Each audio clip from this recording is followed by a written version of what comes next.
Welcome to the Great Detectives of Old Time Radio. From Boise, Idaho, this is your host, Adam Graham. Got a comment? Email it to me, box13@greatdetectives.net. Cast your vote for the show on Podcast Alley, podcastalley.greatdetectives.net, and follow us over on Twitter at Radio Detectives. Before we get started with today's show, I want to let you know about our sponsors. The world is becoming smaller. People are working together to achieve common goals across lines of geography. Use a smaller world to help grow your business with GoToMeeting. Through the power of GoToMeeting web and voice conferencing, you can meet with anyone without leaving the convenience of your home and office. It's a great way to expand your business as well as being able to make sure that you can be flexible for a wide variety of clients and customers. Listeners to the Great Detectives of Old Time Radio can try GoToMeeting out free for 45 days. To start your free trial, go to gotomeeting.com/podcast. That's gotomeeting.com/podcast to begin your free trial. Now for today's episode of Let George Do It. Your money or your life.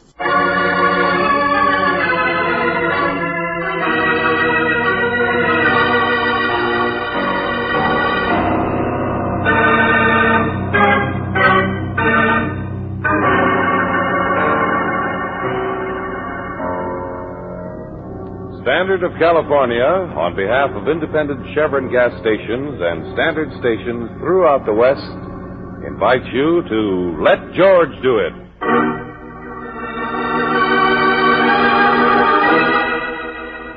Your money or your life. Another adventure of George Valentine. Personal notice, danger's my stock and trade. If you're on a spot where a step forward drags you 2 steps back, you got a job for me, George Valentine. Write full details.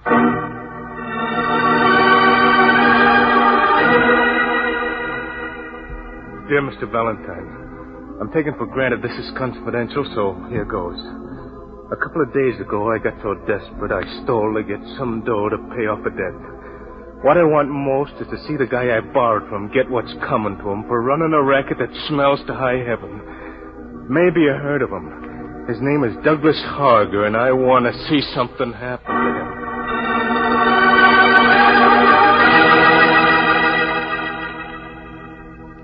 If this hits you right, you've got a job. The only time I can talk to you is between 12 and 1 at Molly's Cafe on Pierpont Street. Signed, Fred Dundee.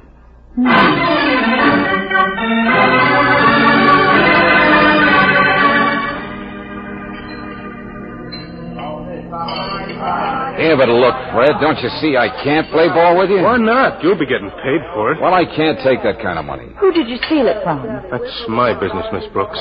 And if you're worried about me making it my life's work, forget it. It was my first and last time. I know, Fred.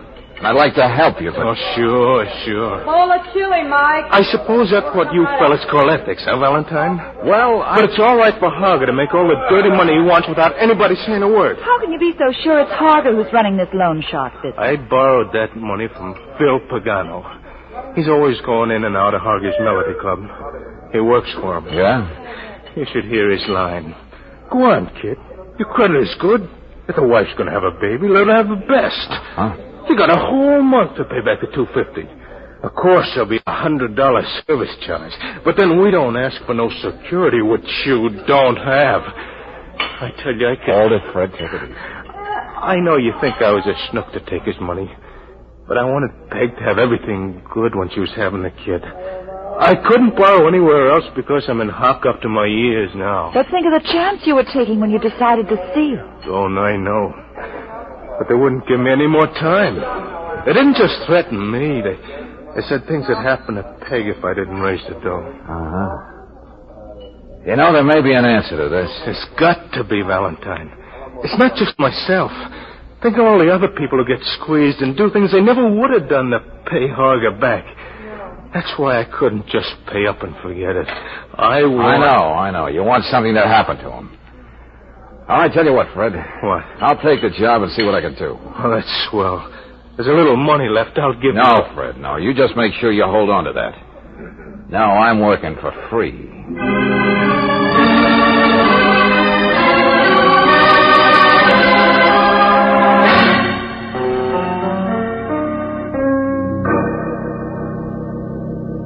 Well, good to see you again, Mr. Valentine. The Melody Club doesn't have many interesting visitors during the day. Come off it, Hager. And tell this musclehead to get off the couch and get out of here. I want to talk to you alone. Did I hear you call You me should be more careful in your choice of words, Mr. Valentine. This gentleman is supposed to be my bodyguard, although you'd hardly tell it to see him lying around reading comic books. Come on, Buster. Up you come. Outside. Let go of me. Put the gun away, Marty. We don't want to give our guest the wrong impression. You'd better go sit at the bar and soothe your chagrin. Okay, if that's the way you want it. Well, Mr. Valentine, you are as friendly as ground glass today. Don't mind a patter. I want $350 from you, and I want it now. Oh, a little strapped, eh? Well, I think you're a good risk. Glad to oblige. Oh, no, you got me wrong. I'm not borrowing it. You're giving it to me. For keeps. Oh, come now. Just as you have your principles, I have mine. I'm a businessman. I never give anything unless it's for value received. Yeah, well, you're going to make an exception. This is for someone who got hurt on one of your loan shark deals. What are you talking about? Your boy, Phil Pagano, bore down so hard on a friend of mine he had to go out and steal. Now, this is to square things for him. Ridiculous. If out of the goodness of his heart someone I know lends money and collects it in his own way, that has nothing to do with me. $350, Hager. Let's have it. I could have you thrown out. Well, why don't you? You know how violence unnerves me, Mr. Valentine. But as long as the sum is so paltry, I'll let you play Santa Claus. If you had a conscience, Hager, I might be tempted to say it should feel better. Here you are. Oh, may I ask, is this a single commission for a client, or do you have more quixotic and ambitious plans in the same direction? Why do you ask? Just curiosity? No. I just want to be prepared.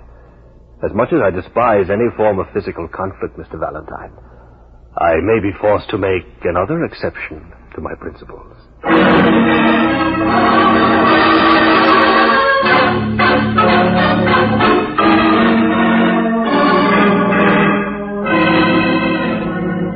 Valentine, you may not have noticed, but the word on the door says homicide. Don't come to me about loan sharks. Riley, how can Hager operate a racket like this without your worthy colleagues putting the arm on? You say it's Hager. I suspect it's Hager. It might well be Hager, but when we pick up one of those strong-arm bankers, he says it's a personal deal. Yeah? There's nothing in writing. The victims are too scared to say anything, and there's no mention of Hager. Now, go ahead. You arrest somebody. Lieutenant, you should have talked to Fred Dundee. Look, Miss Brooks, we don't like the idea either, seeing the little people in this city being pushed around. A question, Lieutenant. One simple question. Oh, I know your simple questions. They take till doomsday to answer. Well, wouldn't you say it'd take a lot of cold, hard cash to supply what you call these strong-arm bankers? There must be dozens of them covering the city. And they're ready to lend dough right on the line. You just name the amount. What are you driving at? Hager isn't headed for the poorhouse, but neither does he get his mail and care of Fort Knox. And he has so many other interests that take cash to run. Christopher Arena, his nightclubs, and all the rest of them. Yeah, in other words, somebody else has to be furnishing the wherewithal, the financier, the angel. Now, have you ever heard of anyone connected with him who could even vaguely fit that description? Not even vaguely. Oh, great. Well, there's nothing like being a pioneer and trying to find the answer to my own question.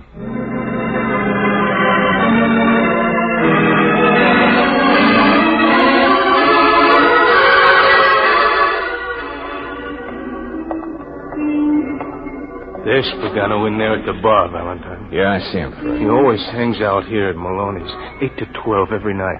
So any sucker like me who wants money, I know where to find him. I think I can charm him out so you can talk to him alone, George. Or do I sound like I'm confusing myself with Betty Grape? Oh, he'll fall for you like a ton of bricks. He thinks he's a ladies' man, Miss Brooks. But you be careful of him. He's an oily little rat who carries a knife. A knife, huh? Hey, look, Angel, maybe we ought to forget this. Look, I'll find another way to get to him. Hey, Brooksy, wait. Stop dead, mister. I've got an appointment with a gentleman.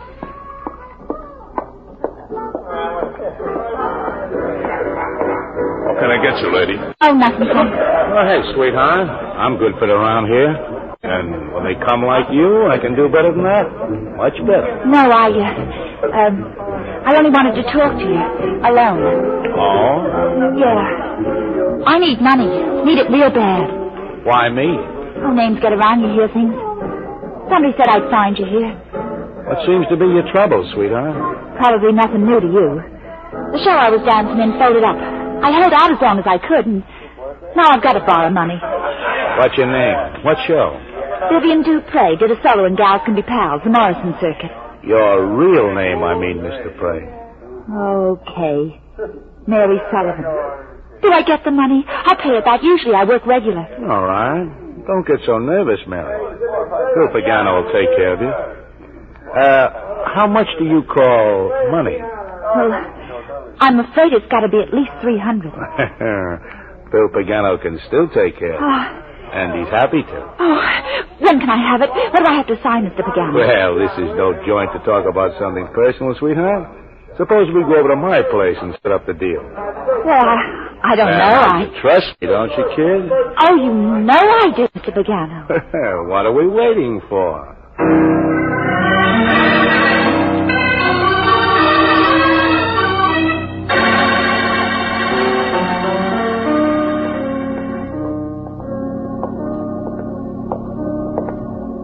Here we are, sweetheart.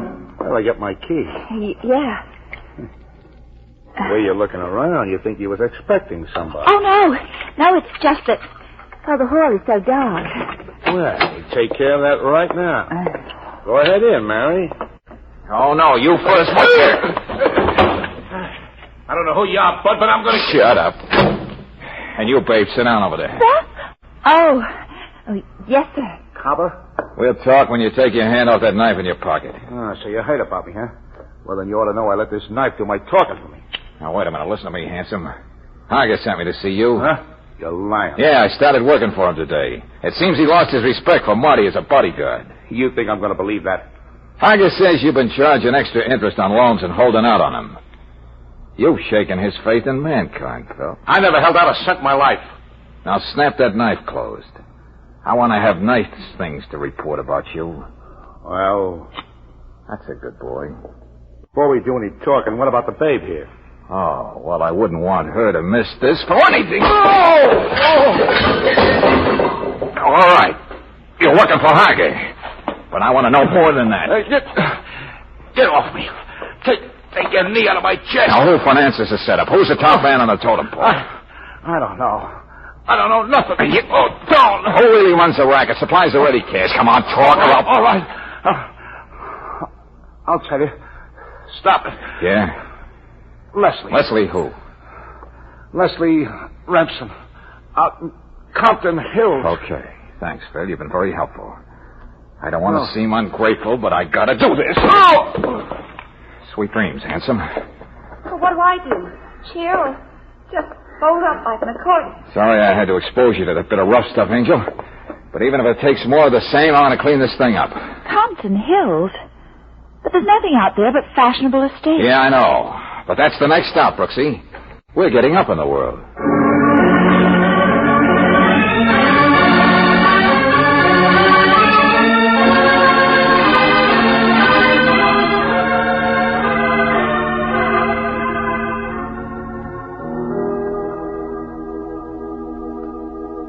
Leslie will be down in just a moment, Mr. Valentine. In the meantime, would you like to step in here and see some of my books? Huh? Oh, sure, all right. May I get your drink? I'd ring for one of the servants, but it's their night off. No, thanks. Did you mention it was important? Yes, I told Leslie. You know, Mr. Valentine, I suppose most people would say that my life is an unpardonable waste. So much of it given to collecting books, living with them. But then, what is important, young man? In college, they drummed me out of my philosophy class, Mr. Remsen. Now, would you mind calling upstairs again and see That it? won't be necessary. Oh, Mr. Valentine, have you met my wife? Huh? Leslie, dear, this is the young man who has been waiting for you. Yes.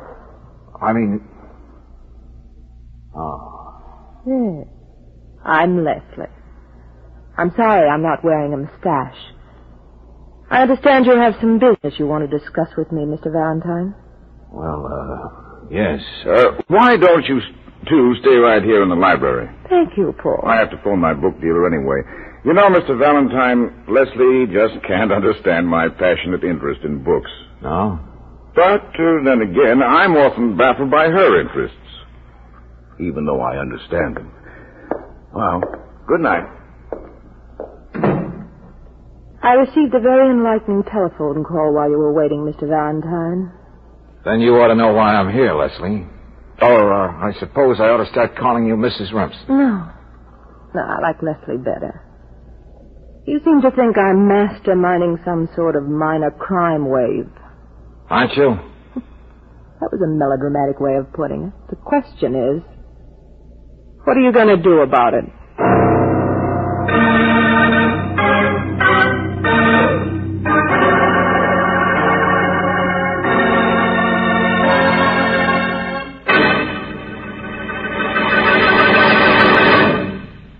We'll return to tonight's adventure of George Valentine in just a moment.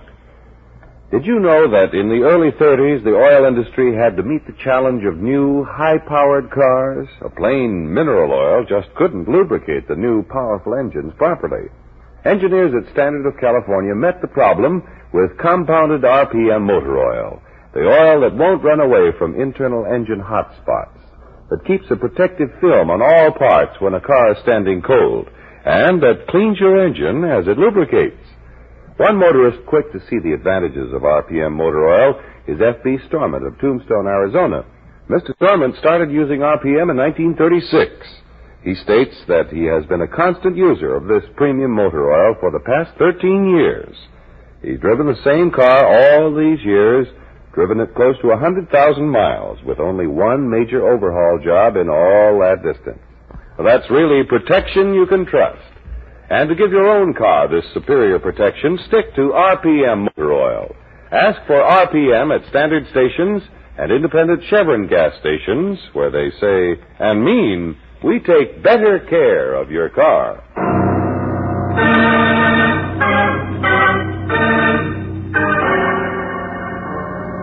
And now back to tonight's adventure of George Valentine.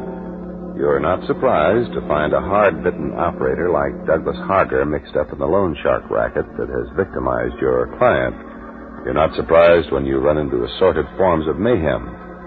What does rock you back on your heels is that the beautiful and wealthy Mrs. Leslie Remsen is apparently the banker and kingpin. But if you have George Valentine's recuperative powers, you counter with a surprise of your own. Now, Leslie, what does Harger have on you? I could see my husband took an immediate liking to you. I can't say I blame him, George. Okay, be evasive. I'll do the talking. I don't mind listening. It has to be blackmailing you, one way or another. You wouldn't get mixed up in a filthy deal like this if you weren't forced into it. It can't be the money. Maybe I just like the excitement. You know what this shuffle means in human misery. Maybe I'm a psychopathic case. Oh. Well, maybe it's as simple as this. It's almost worth being an arch criminal. To be kissed like that. Huh? That's all it is, Leslie. You've got a low melting point. Well, the kiss was worth the slap. But it is the truth, isn't it? Leave me alone. A beautiful woman married to a man years older, that can be dynamite. Now, what was it? Letters you wrote to somebody? Is that what Harger's holding over you? Yes. They were quite inflammatory. In fact, I remember them more vividly than the man I wrote them Then to. you'd better find a way to get them back, sister, or you're a gone gosling. No one can prove anything, not even you. I beat it out of one of Harger's mugs, and the police can't too. The point is, there will never be any mention of Harger, only you. He'll make like he never heard of you before in his life. How did I get into this? George, you've got to get those letters back for me. Now you're frightened, aren't you? You can have whatever it's worth to you. Money, anything. No promises, Leslie. But I'll give it a whirl. I'll live up to my end of the bargain. You won't have to. It's all part of services rendered for another client. And a lot of other people like him.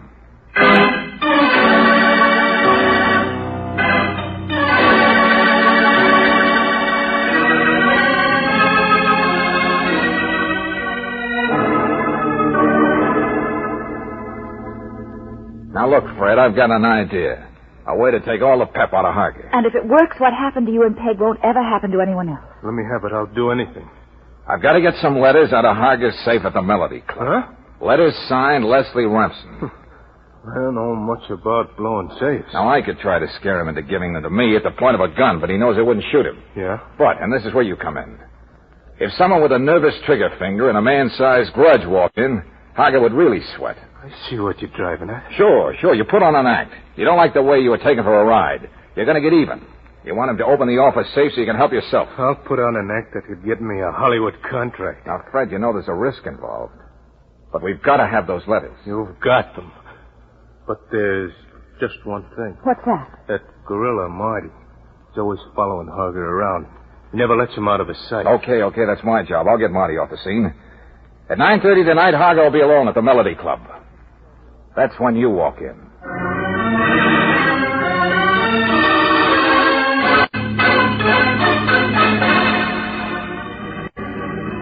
Pick up Marty Harris for questioning. That's right, Lieutenant, and keep him under wraps overnight. What am I supposed to sweat out of him? I want him out of the way, Riley. It's important. I suppose it would be rude of me to ask why, huh? Not rude. I just don't want to bother you. Huh? Since when? Don't you remember, Lieutenant? This isn't in your department.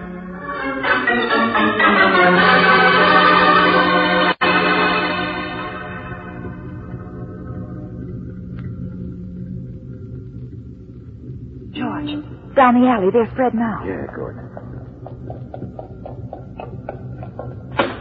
Hop in, Fred.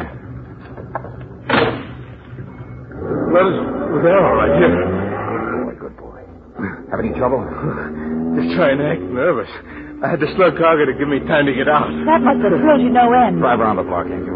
Well, I don't want to sound faint-hearted, but wouldn't it be a good idea to put some distance between us and the Melody Drop Club? me off at that cab stand on you, Fred. Yeah? Beat it home to Peg. You did a good night's work. Well, I'll take a bow when it pays off. I hate to think I'm just supposed to keep driving around the block. Park just before you get to the entrance of the club, Brooksy. I got a hunch Hager's going to come streaking out of there in a few minutes. Yeah, that's what I'm afraid of. Now, you stick on his trail. I got to know where he goes. You can call me at Leslie Remsen's.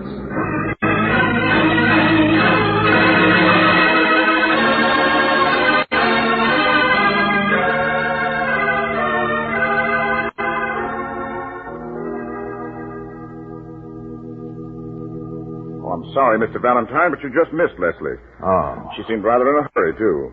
Well, do you know where your wife went, Mr. Remsen? Well, let's see. It could be the Dolphin Room, the Eldorado, Antoine's, or possibly Le Coq d'Or. For a bibliophile, you know your night spots. As a husband, I know my weak spots. Not being able to keep up a hectic social pace, I try to substitute patience and a modicum of wisdom that comes with the years. Meaning just what, Mr. Remsen? Let's not spar. Meaning, all things come to him who waits. I'm quite able and willing to wait for Leslie. You're okay, Remsen. All right, I'll kick around those spots you mentioned and see if I can find Leslie. Oh, just a moment, Valentine. You probably think it's strange I never questioned you about your business with my wife. Well, Of course, I sense that she's in some kind of trouble. I'll even venture to say that you're here to deliver that little package. Huh? Would they be ill-advised letters? Leslie's very impulsive. Well, as a matter of fact... Don't be embarrassed. I'm not going to ask to see them. They don't matter. It was foolish of her to get in trouble because of them. Mr. Remsen, why are you telling me this? Because I know you're trying to help her. That being the case, you ought to know how I feel. Oh, pardon me. Hello? Oh, yes, he's right here. It's for you. It's a Miss Brooks. Oh, thanks. Yeah, Brooksy? Huh? Both of them, huh? You met her there, the Gramercy room. No, use your head, Angel. No matter how many of Hager's men are staking out the place, I gotta do this alone. Okay, I'll be right there.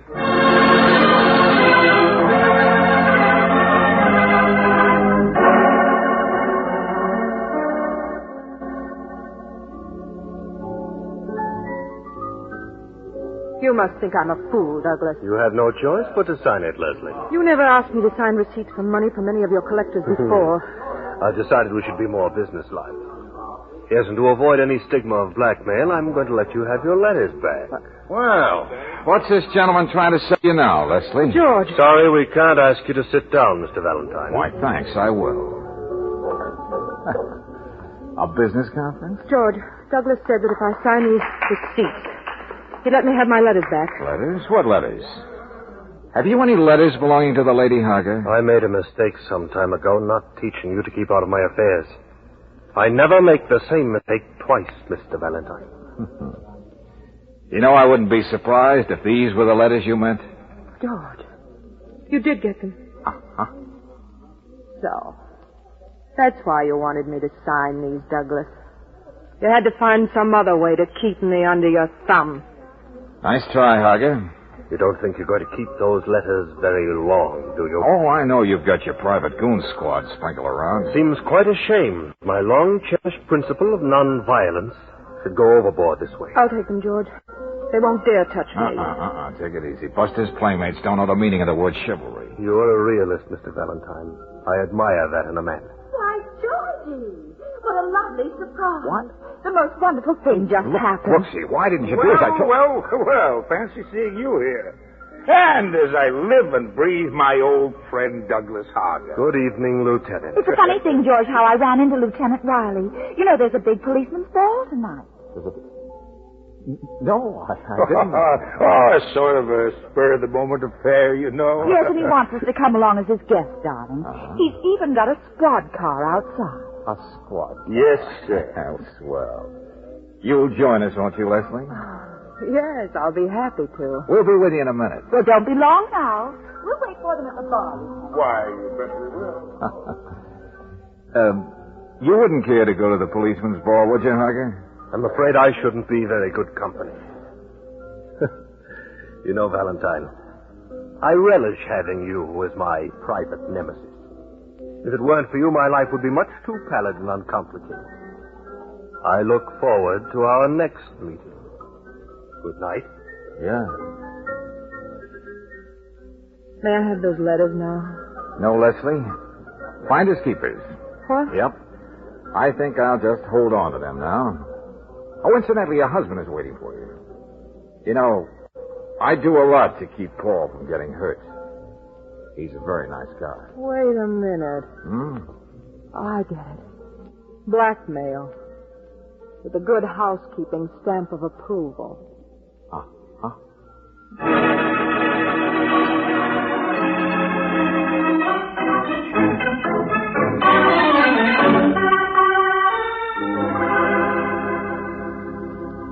Oh, George, before you burn those letters, you might at least have let me peek at one of them. You know, that's what I like about you, Angel. You're so unscrupulously feminine. Yeah, but seriously, George, do you think Leslie and her husband will make a go of it now? Oh, maybe. As long as she thinks I still have the letters. She doesn't suspect that Paul knows about them. Darling, you should run a column of advice to the Lovelorn.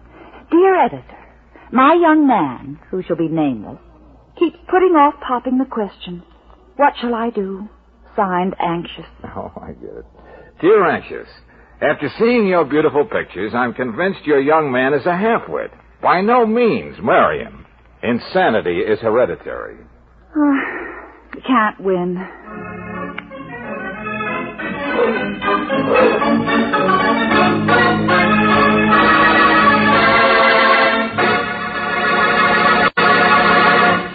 If your car's battery begins to act a bit feeble toward the end of winter months, nobody's surprised, for the extra use of lights and short, stormy weather trips are an added load on battery juice.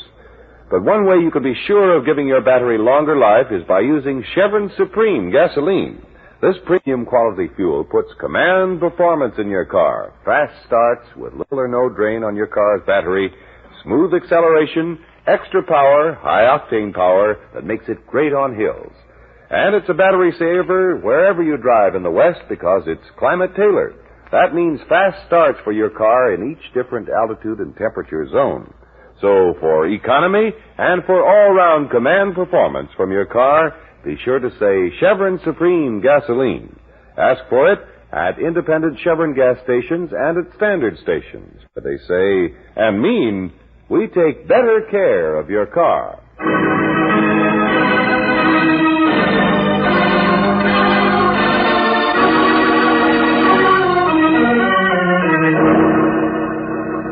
In the course of next week's adventure, we find George Valentine in a cheap rooming house. Okay, Walt. I never play AC-doocy with a .38. And now you're being smart. Well, I see you've been packing. Yeah, leaving town. All on account of that crazy bottle. I should have thrown it down a sewer, but no, I gotta go be nice to somebody, a guy I never seen before. Who gave you the bottle, Walt? And why? You're getting nothing out of me, mister. Nothing but this. Oh! That crazy bottle.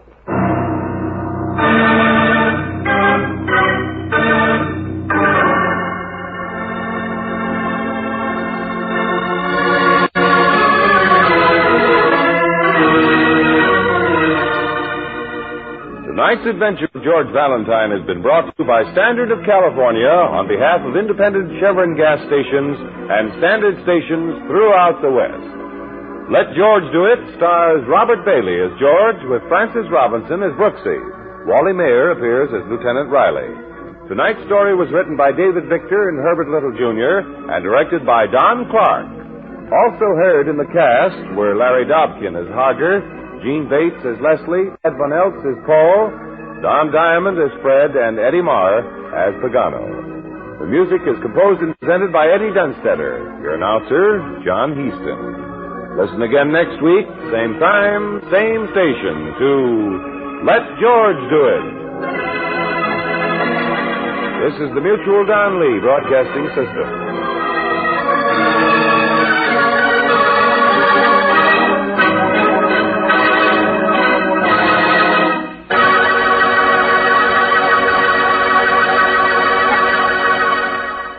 Welcome back. Well, we continue to have a common theme on Let George Do It of taking on the corruption and the rackets. Because several of the recent adventures to start this 1949 season, 6 weeks ago it was The Payoff is Murder, and 3 weeks ago it was One Against a City. This is a very interesting continuing theme. I've never noticed a detective show to have this many corruption and rackets episodes right close to each other. But it's a little bit refreshing and a nice break from the usual whodunit story in a way. Though it should be said that in the early days of radio and television, a lot of radio shows and TV shows went to war with the rackets. And Loan Sharks are a good example. On TV, there was Racket Squad, several episodes of Federal Men and Man Behind the Badge. Other law enforcement anthologies showed the danger of the rackets. And this would have a couple effects. It would really drive home the point of the danger of these various schemes. It would educate the public in often a very interesting way that people would remember. This wasn't just on crime shows that there were often educational lessons against the rackets. It also happened on comedies. I listened to one episode of The Life of Riley that dealt with an unlicensed real estate broker tricking people into signing contracts. And there was an episode of Lum and Abner, which had a strong rural audience, that showed what could happen when the blue sky laws were violated. And so a lot of these early shows, whether dealing with crime as their main topic or not, tended to leave the listener a little wiser than when he sat down, or the viewer, as the case might be. Now we've kind of gotten away from that, but it really is nice when you get to see it. I also have to say that the note they went to break on was probably one of the better heading to break notes ever. It's like, the question is, what are you going to do about it? They're like, wow, that's really laying the cards on the table. And of course you had George getting very tough with the, shall we say, under Loan Shark. And that continues to be the one thing that always surprises me about the show.